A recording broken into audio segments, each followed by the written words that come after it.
Señor les bendiga, ¿cómo están en esta hora? Damos gracias al Señor por su amor, por su misericordia. Esperamos que ustedes estén bien de salud y esperamos que puedan en esta noche acompañarnos en este día o en la mañana, en la tarde, a la hora que usted quiera ver este video, ¿verdad? Para poder que juntos meditemos en la palabra del Señor. Así que damos gracias a Dios porque el día de hoy pues vamos a tocar un tema muy interesante que para muchas personas pues es un poco difícil, pero sabemos que es un tema que se ha estado tratando de, digamos, de hablar a través de todos los tiempos, que es el tema de que Jesús habló sobre los últimos días, los últimos tiempos. Así que vamos a iniciar con una oración y después comenzamos la clase. Amantísimo Dios y Padre, nuestro Señor Jesucristo, te damos gracias, Señor, por tu amor y tu misericordia. Te pedimos en el nombre poderoso de Jesús. Señor, que seas tú obrando en nuestras vidas, seas tú, Señor, tomando control de cada uno de nosotros, Señor, y que podamos disfrutar, Señor, de la meditación de tu palabra. En el nombre de Jesús. Amén. Amén. Así que el tema de hoy se llama precisamente Jesús enseña sobre el fin de los tiempos. Y el texto de estudio se encuentra en el Santo Evangelio según San Marcos, en el capítulo 13, versículos 1 al 37. Y la verdad central es que dice que debemos de estar preparados para el regreso de Cristo, ¿verdad? Y el versículo clave que vamos a tocar en esta noche tiene que ver con el mismo capítulo 13 de Marcos, versículo 33, que dice, con este cierre el capítulo que dice, mirad, velad y orad. Tres cosas muy importantes, porque no sabéis cuándo será el tiempo. Así que gracias al Señor porque por lo menos tenemos idea de lo que Jesús dijo para que nosotros pudiéramos estar preparados en este tiempo, ¿verdad? Así que gracias al Señor Jesucristo. Y queríamos decirles pues que definitivamente creemos que en esta parte de la palabra del Señor, cuando Jesús empieza a hablar sobre ello, sobre lo que significa, digamos, sobre los tiempos últimos, eh, podemos decir que la palabra evangelio tiene que ver con algo muy importante que son buenas nuevas o buenas noticias. Pero sabemos que algunos de los acontecimientos que fueron profetizados para los últimos días realmente no son buenas noticias, sino que incluso para los mismos creyentes a veces son malas noticias, ¿verdad? Pero sin embargo, después de las malas noticias vienen buenas noticias. Interesante, ¿no? Pero los discípulos de Jesús definitivamente consideraron o creyeron la muerte de Jesús como una mala noticia. Pero de estas malas noticias, de la muerte de Jesús, digamos, le siguió la mejor noticia. ¿Cuál fue esa? La resurrección y la ascensión de Jesús a los cielos. Pero no solamente eso, sino que también se dio la oportunidad para que saliera alrededor del mundo la buena noticia, ¿verdad? Que es la salvación y la vida eterna. Así que nosotros muchas veces también de seguro enfrentamos muchas malas noticias, pero lo más importante es reconocer que el plan de Dios para usted y para mí incluye la buena noticia. ¿Cuál es esa? La vida eterna con Él. Interesante, ¿no? La vida eterna con Cristo. Y por eso es que Jesús vino a este mundo porque quiso darnos una buena noticia. ¿Y cuáles son las buenas noticias que Jesús nos quiere dar? El perdón y la vida eterna. Dos cosas muy importantes, el perdón y la vida eterna. Y por eso en el Santo Evangelio, según San Marcos, en el capítulo 13, cuando Jesús le respondió a las preguntas que le hicieron los discípulos, también estableció ciertas prioridades. Una de ellas es que nos protejamos del engaño espiritual y otra es que nos protejamos para la realidad, para la persecución que ha de venir, ¿verdad? No solamente a que los discípulos en la época de, de, de, al inicio, pues, de la iglesia primitiva, sino también que esta persecución iba a tomarse hasta en este tiempo. Sabemos de muchos países donde muchos hermanos en Cristo sufren por causa del Evangelio, por causa de la cruz de Cristo. Así que en ese capítulo que estamos leyendo, ¿verdad? Y que vamos a ver definitivamente nos tiene que ver con algo que es importante, que es la porción de la palabra del Señor. Dice en Marcos 13, del Marcos 13 del capítulo 1, vamos a ver versículo 1 en adelante. Dice Marcos 13, 1 al 8, Jesús predice la destrucción del templo. Aquí se divide en varias etapas, ¿no? Lo que son los últimos acontecimientos, los últimos tiempos. Y una de las primeras etapas, digamos, es que Jesús habla de la destrucción del templo. Y diciendo que cuando salieron del templo, precisamente uno de los discípulos le dijo, maestro, mira qué piedras y qué edificios. Y realmente me imagino que fue de admiración en aquella época ver el gran templo, ¿verdad? Con aquellas piedras increíbles. Y digo esto porque yo he tenido la oportunidad de ver las piedras que algunas fueron destruidas y muchas de ellas tienen una inmensidad tremenda, pesan hasta 5, 6, hasta 10 toneladas. No sé cómo hicieron semejante trabajo, pero la verdad es que era algo majestuoso y estoy seguro que el edificio era algo súper majestuoso también. Sin embargo, Jesús le respondió diciendo, ¿ves estos grandes edificios? No quedará piedra sobre piedra que no sea derribada. Y se sentó en el monte de los olivos frente al templo. Y Pedro, Jacobo y Juan y Andrés le preguntaron aparte, dinos cuándo serán estas cosas y qué señal habrá cuando todas estas cosas hayan de cumplirse. Jesús respondiéndole comenzó a decir, mirad que nadie os engañe, porque vendrán muchos en mi nombre diciendo, yo soy el Cristo, y engañarán a muchos. Mas cuando oigas de guerra y rumores de guerra, no os turbéis porque es necesario que suceda así, pero aún no es el fin. Entonces levantarán contra nación y reino contra reino, y habrá terremotos en muchos lugares, y habrá hambre y alboroto y principio de dolores. Esto será. Así que la verdad es que sabemos que esto de la segunda venida de Cristo es un tema de muchos sermones. Alrededor del mundo se predica sobre esto. Y también nos da un trasfondo para muchos libros, tanto de ficción como histórico y también incluso hasta biográfico, en el caso de la vida del apóstol San Juan. Pero la mayor preocupación de Jesús en esta época era el bienestar espiritual de todos aquellos que lo seguían, ¿verdad? Y por lo tanto, esto tiene que ver con algo muy importante. Y es que definitivamente eh, no solamente los que iban a seguirlo en ese tiempo, sino también los que iban a seguirlo en el futuro, ¿verdad? Por eso hasta los discípulos se asustaron viendo aquella inmensidad de templo, como decíamos al inicio, pero sin embargo les sirvió, digamos, como no una excusa, pero sino una forma para poder Jesús empezar a explicarle acerca de los últimos acontecimientos, ¿verdad? Entonces Jesús les hace un resumen de esos eventos futuros y su primera respuesta tiene como objetivo de protegerlo de todos esos depravadores espirituales. Por eso le dice, mirad que nadie os engañe, ¿verdad? Ahora, Jesús se sentó en el monte de los olivos frente al templo. Y si alguna vez usted va para Israel, va a mirar que se puede estar en el monte de los olivos. Se mira todo lo que es la explanada donde se cree que estaba el templo, que hoy está ocupado por el Domo de la Roca, que es el templo musulmán, ¿verdad? Así que eso definitivamente nos ayuda a comprender el momento en que Jesús le está explicando a los discípulos. Y mira ustedes, todas estas cosas terminan así, pero va a llegar un momento en que todo eso va a ser destruido. Sin embargo, les dijo, no se alarmen, porque van a haber rumores de guerra cercanas y también lejanas. Pero esto va a pasar antes de que llegue el fin. Además, les dijo, habrían informes de hambrunas, terremotos, etcétera, etcétera, etcétera. Y Jesús le llamó a estos principios de dolores, ¿verdad? Entonces, sin embargo, podemos ver nosotros de que más adelante Jesús mismo en el el versículo 9 al 11, les habla precisamente de otra cuestión muy importante, ¿verdad? Que tiene que ver con los últimos acontecimientos.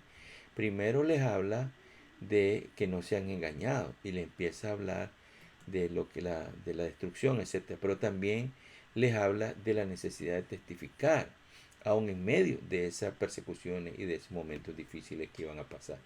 Y precisamente en el versículo 9 al 11 les dice lo siguiente: Pero mirad por vosotros mismos, porque os entregarán a los concilios y en la sinagoga os azotarán, y delante de gobernadores y reyes os llevarán por causa de mí para testimonio de ellos. Y es necesario que el Evangelio sea predicado antes a todas las naciones. Pero cuando os trajeren para entregaros, no os preocupéis por lo que habéis de decir, ni penséis, sino lo que os fuere dado en aquella hora, eso hablad. Porque no sois vosotros los que habláis, sino el Espíritu Santo. Así que podemos ver ahí que definitivamente las persecuciones de los últimos días comenzaron prácticamente inmediatamente después de la muerte y resurrección de Jesús. Pero Él los quiso preparar para ello, para esa persecución. Sabemos que no solo los discípulos padecieron, sino que hoy hay muchos que padecen por causa del Evangelio. Esta tarea de predicar las buenas nuevas no se ha terminado. Continúa, porque es parte del plan de Dios. Por eso dice el versículo 10, y es necesario que el Evangelio sea predicado antes a todas las naciones. Así que nosotros no debían los seguidores de Jesús y no debemos nosotros en este tiempo de tener temor de predicar el Evangelio, porque Jesús prometió enviar al Espíritu Santo, que daría las palabras necesarias para todos nosotros, que vengan contra todas aquellas personas que quieran atacar, no solamente nuestras vidas, sino también el mensaje de salvación. Así que el Espíritu Santo está para ayudarnos en eso. Y esa es una promesa de Jesús, ¿verdad? Por tal razón, entonces debemos de estar listos para estar preparados. Entonces, después que les habla de estas dos cosas, Jesús les empieza a decir que hay que reconocer las señales de su regreso, ¿verdad? Así que, por ejemplo, del versículo 12 en adelante hasta el 23 leemos. Dice la porción bíblica: el hermano entregará a la muerte al hermano, y el padre al hijo, y se levantarán los hijos contra los padres y los matarán. Y seréis aborrecidos de todos por causa de mi nombre, mas el que persevere hasta el fin, éste será salvo. Pero cuando veáis la abominación desoladora de que habló el profeta Daniel, puesta donde no debe estar, el que lee entienda, porque los que estén en Judea huyan a los montes. El que esté en la azotea no descienda a la casa ni entre para tomar algo de su casa. Y el que esté en el campo no vuelva atrás a tomar su capa. Mas hay de las que están encintas y de las que críen aquellos días. Orad pues que vuestra huida no sea en invierno, porque aquellos días serán de tribulación, cual nunca ha habido desde el principio de la creación que Dios creó hasta este tiempo, ni la habrá. Y si el Señor no hubiese acortado aquellos días, nadie sería salvo. Mas por causa de los escogidos que Él escogió, acortó aquellos días. Entonces, si algunos dijeren, mira, aquí está el Cristo, o mira, ahí está, no le creáis, porque se levantarán falsos cristos y falsos profetas, y harán señales y prodigios para engañar, si fuese posible, aún a los escogidos. Mas vosotros mirad, os lo he dicho todo esto antes. Así que la verdad que podemos ver que son señales, ¿verdad? Y estas señales se les dijo Jesús a los discípulos para que pudieran reconocer no solamente los tiempos que iban a suceder, los acontecimientos, ¿verdad? Como bien dice que van a estar, el padre entregará a muerte al hermano, el hermano entregará a muerte al hermano, el padre al hijo y el hijo contra los padres, etcétera. Sino solamente también les está diciendo de que vendrán muchos engañadores y que estuvieran preparados y listos. Podemos decir que conocer a Dios y su palabra son elementos esenciales en nuestra preparación contra tal engaño. Y la mejor manera de reconocer a los falsos cristos es reconociendo y conociendo de una manera muy especial y personal al verdadero Cristo.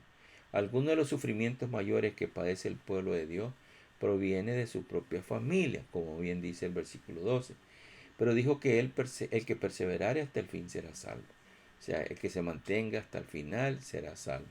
Y otras cosas que Jesús les advirtió a los discípulos era que se fueran huyeran de esa abominación desoladora. O sea, algo que iban a venir una destrucción completa. Incluso iban a abominar el templo, el lugar santo, el lugar sagrado de los judíos. Pero una vez que pasara eso, que huyeran y que lo hicieran con rapidez. sin retroceder por nada, que todo lo dejara, y que en ese momento aparecerían los falsos cristos y profetas, posiblemente dando promesa de liberación, diciendo que vendrían en nombre de Jesús, etcétera, etcétera, etcétera. Sin embargo, Jesús les dijo, no lo crean, no lo crean. Así que es muy importante que nosotros tengamos en cuenta esta porción de la palabra del Señor.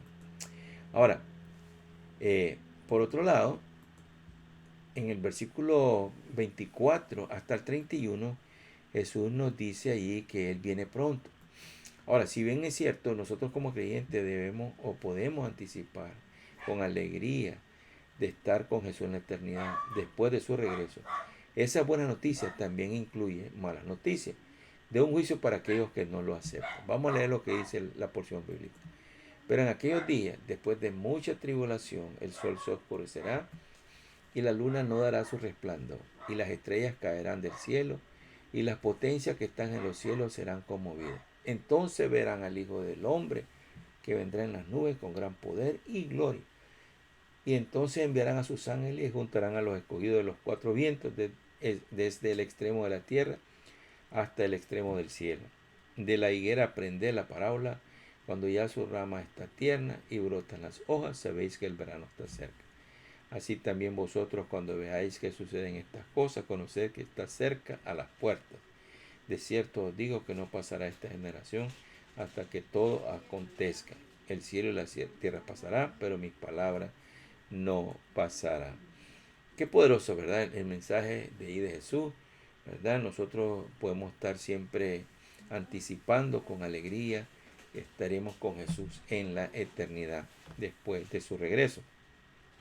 Si todos entendiéramos esto, sería más fácil predicar el Evangelio, especialmente a nuestra familia, que muchas veces es un conflicto y es problemático a veces el poder alcanzar a la familia. Así que después de un periodo de juicio, dice la Biblia, en el mismo versículo 26, entonces dice, verán al Hijo del Hombre que vendrá en las nubes, ¿verdad? Porque dice, ¿cuál es el juicio? El sol se oscurecerá y la luna no dará su resplandor, las estrellas caerán del cielo y las potencias que están en los cielos serán conmovidas. O sea, todo lo que son los planetas, el sol, muchas cosas que hay en los cielos van a sufrir conflicto, ¿verdad? En ese momento de tribulación, ¿verdad? Así que si esto, después de este periodo de juicio, perdón, que estamos hablando, entonces dice que vendrá el Hijo del Hombre, ¿verdad? Con autoridad para juzgar, ¿verdad? Para que, pues, dice que vendrá, enviará a sus ángeles y juntará a sus escogidos de todas partes, ¿verdad? Para poder estar con el Señor Jesucristo. Y entonces hace la recomendación de que igual que como ellos conocían acerca de la higuera, que cuando ya su rama está tierna y brotan las hojas, ya saben que el verano está cerca, y por lo tanto, todos estos acontecimientos que Jesús les ha venido hablando en los versículos anteriores que hemos leído, son cosas que tenían que estar preparados y listos para saber cuándo vinieran ese momento de tribulación, ¿verdad? Así que del versículo que digamos que nos sigue a continuación, el 32 al 33, nos dice, pero en aquel día y de la hora nadie sabe, ni aun los ángeles que están en los cielos, ni el Hijo, sino el Padre. Pero velad, mirad, velad y orad, porque no sabéis cuándo será el tiempo. Así que podemos ver aquí nosotros también quiere decir que Jesús nos dice, estén siempre listos, ¿verdad? Ahora, lo primero, como decíamos, es que no fuéramos engañados. En segundo lugar, nos habla de reconocer las señales de la venida de Cristo. Y en tercer lugar, nos dice, bueno, está siempre listo. Estén siempre listos. Estén siempre listos, ¿verdad? Y sabemos que las películas y los libros de muchos han querido dar un retrato de estos eventos. En vez de ordenar cronológicamente los detalles, Jesús dio esta enseñanza para advertir a los discípulos que estuvieran listos, porque ningún ser humano sabía la hora, ni sabe la hora exacta que Él volverá. Así que si Jesús lo hubiera puesto en orden cronológico, nosotros hubiéramos sabido, por ejemplo, qué iba a suceder y después de cada acontecimiento. Por ejemplo, si hubiera dicho número 1 y las estrellas hubieran caído, número 2 hay acontecimientos en los cielos. Número 3, terremotos. Número 4, huracanes. Entonces nosotros hubiéramos sabido y cada quien se hubiera puesto, digamos, en cintura para saber de que esté preparado para ese momento final. Pero como no existe así, entonces eso quiere decir que debemos estar preparados todo el tiempo. Así que la única manera que los discípulos de Jesús están dispuestos para su regreso, y nosotros también, la única manera que nosotros debemos estar listos y dispuestos para su regreso es mantenernos en un constante estado de preparación, al igual que los ejércitos. Los ejércitos están preparándose para una guerra todo el tiempo. Por eso en Marcos 33 dice velar, porque quiere decir siempre estar despierto, siempre estar listo. Para la vigilia, los vigilantes están en el ejército, ellos vigilan toda la noche y por lo tanto están siempre listos para que nadie entre al cuartel, para que nadie se meta a querer destruir lo que ellos están guardando ahí. Ahora, sin embargo, en el versículo 34 al 37, Jesús nos hace una última observación. Dice, y hace como una especie de parábola, donde dice, es como el hombre que yéndose lejos dejó su casa y dio autoridad a sus siervos y a cada uno su obra. Y al portero mandó que velase. Velad pues, dice, porque no sabéis cuándo vendrá el Señor de la casa, si al anochecer o a la medianoche o al canto del gallo o a la mañana, para que cuando venga de repente no os haya durmiendo. Y lo que a vosotros digo, a todos lo digo, velad. Así que la verdad es que es necesario que estemos siempre preparados, ¿verdad? Aquí nos hace la referencia de un hombre que dejó a sus siervos a cargo de la hacienda cuando salió él durante esa ausencia. Así que les dejó tareas que tenían que cumplir de una manera muy especial y muy atenta, ¿verdad? Al mayordomo, los encargados de qué, de estar, al portero de estar atento para que nadie entrara. Esto se aplica a los discípulos también y a nosotros en este tiempo, porque debemos de usar y cuidar el don que Dios nos ha dado. Entonces debemos de estar vigilantes, debemos de estar pendientes. Si usted es una persona que busca cómo hablar de Cristo, siga hablando. Si es una persona que le gusta, que es maestro, también siga preparándose para ser mejor maestro. O sea, cada quien debemos de estar en el campo que Dios nos ha dejado y debemos de estarlo preparándonos todos los días para el momento en que el Señor venga y nos llame a pedir cuenta. Así que Jesús concluye su enseñanza sobre el tiempo de fin diciendo, a lo que vosotros digo, a todos lo digo. Y concluye con una palabra que se dice velar, velar, estar vigilante, estar siempre pendiente, no dormirse, independientemente del momento de la segunda venida de Cristo. Cada creyente debe estar preparado para ese encuentro con el Señor Jesucristo en el momento incluso de nuestra propia muerte. No sabemos el día ni la hora, no sabemos el día que vamos a pasar a la eternidad, sea que Jesús venga o que nosotros también vayamos a reunirnos con Él. Así que debemos de estar vigilantes, siempre pendientes y sobre todo pues estar listos para ese día. Así que Jesús nos insta a estar preparados, a estar velando, a estar esperando por esa segunda venida de Él. Estar firme, estar listos, ¿verdad? Estar mirando a todos los acontecimientos, estar velando, estar adorando, porque nadie sabe cuándo será el tiempo. Así que yo le insto lo mismo que dice la palabra del Señor, velad, orad y estar pendiente, ¿verdad? Así que podemos decir en esta noche que, y en este día o en la tarde, a la hora que usted lo esté viendo, ya sea que usted esté en la mañana y lo pueda mirar en la tarde o cualquier hora que usted vea, solamente que sigamos las instrucciones de Jesús, que seamos vigilantes, que estemos viendo los acontecimientos y que estemos orando, porque no sabemos cuándo será el tiempo en que sucederán las cosas. Pero mientras estemos haciendo esa voluntad de Dios, estaremos preparados para su segunda venida. Así que muchas gracias por participar, Dios me la bendiga.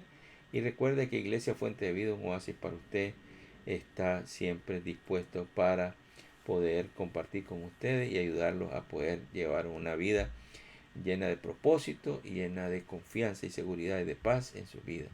Así que Dios me los bendiga, Cristo les ama, yo también, y vamos a hacer una oración para despedirnos. Señor Jesús, Te alabamos y bendecimos tu nombre. Te damos gracias por tu bendito amor y tu misericordia. Gracias, Señor, porque hasta el día de hoy has estado con nosotros. Señor, así que te damos gracias también por tu Espíritu Santo, que tú prometiste que estaría con nosotros y que nos diera las palabras necesarias, Dios mío, para poder defendernos en el momento en que seamos atacados por causa del Evangelio. Te pedimos en el nombre de Jesús, Señor, que nos dé siempre esas palabras justas y necesarias para presentar el mensaje de salvación y de vida eterna. Gracias, Señor, por habernos salvado y ayúdanos para mantenernos firmes, siempre listos, Señor, vigilantes, Señor, mirando todos los acontecimientos de las cosas que están pasando y a la luz de tu palabra, Señor, poder saber el tiempo en que estamos viviendo y esperando tu venida, Señor, con todo el corazón. Gracias te damos, Señor, en el nombre precioso de Jesús. Quédate con nosotros y bendice a cada uno de los que ha visto o está viendo o van a ver este mensaje. En el nombre de Jesús. Amén. Así que Dios me los bendiga, Cristo les ama y recuerde, Iglesia Fuente de Vida, un oasis para usted.